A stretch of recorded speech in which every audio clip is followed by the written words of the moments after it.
Good morning, Emmanuel. I want to take you through your attic as promised.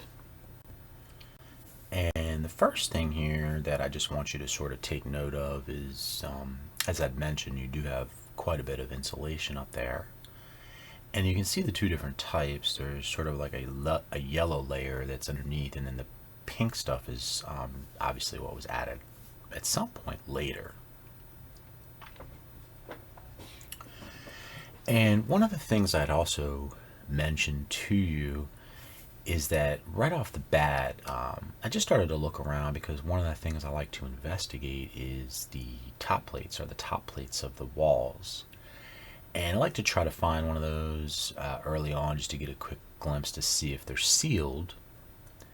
And as I was digging around right near the hatch, you can see I discovered the large opening, that gap.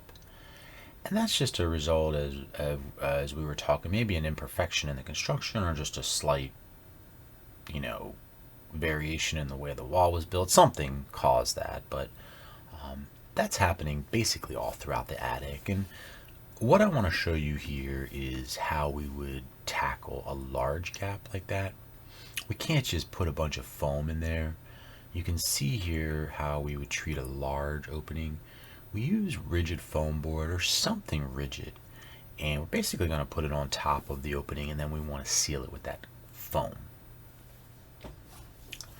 So moving along here, I just wanted you to, get a kind of a broad overview of the attic. And one of the things I also noted here is that if you look at the eaves, you see how the insulation is kind of stuffed in some of the baffles. Here's a still picture, kind of points it out for you. So that probably happened during the second go around when somebody added insulation. Either they didn't do a good job or something happened there. But I don't think it's terrible. We just want to make sure we maintain good pathways for the air to flow. And then here, I'm getting a little further behind, sorry, but this is how we would treat your attic hatch. That's another weak point, and I just wanted to point that out because any area that we have of the attic that's not properly insulated is going to cost you. So we want to make sure we find a good way to get that hatch sealed and insulated, and you can kind of see how we're doing that here. Weather stripping gets placed on the edge so that when it's sitting inside of that hole, and it's sitting on that ledge, that the weather stripping kind of makes a nice little seal there for you.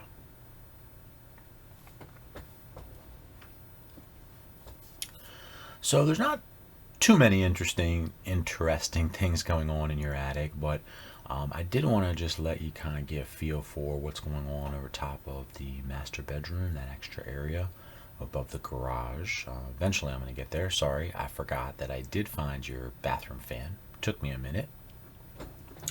But the bathroom fans are important, as we discussed, because especially in the summertime, you really want to make sure you get all the humidity that you can out of the house. You don't want to create any additional humidity, especially in the summer, of course. So here, I also wanted to just give you a quick look at the area around the bath fan. And that's just another penetration through the attic, similar to the hole that I showed you early on. And again, we just want to seal all of these cracks and crevices, any gateway to the attic from the inside. And this is an example of how we do that.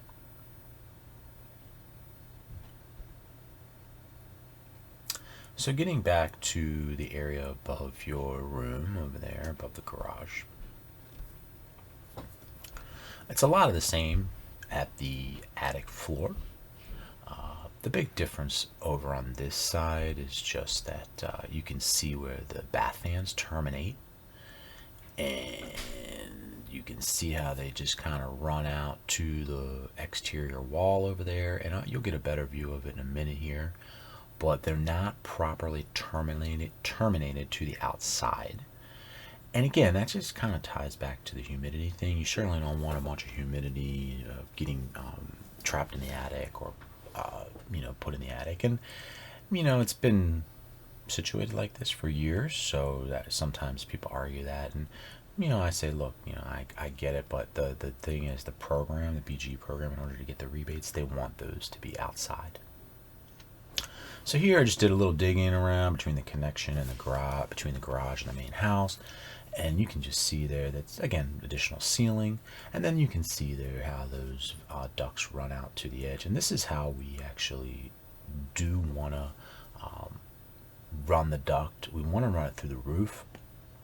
And I like to show people this because we took this video because sometimes people have concerns, and I just like to show that, well, for one, I have roofing experience, and two, this is exactly how we do it. We make sure that everything is properly fitted, and once we do put the fitting in for the duct to connect to, you can see here that we properly seal and caulk everything so that you don't have to worry about having any type of roof leak or anything like that.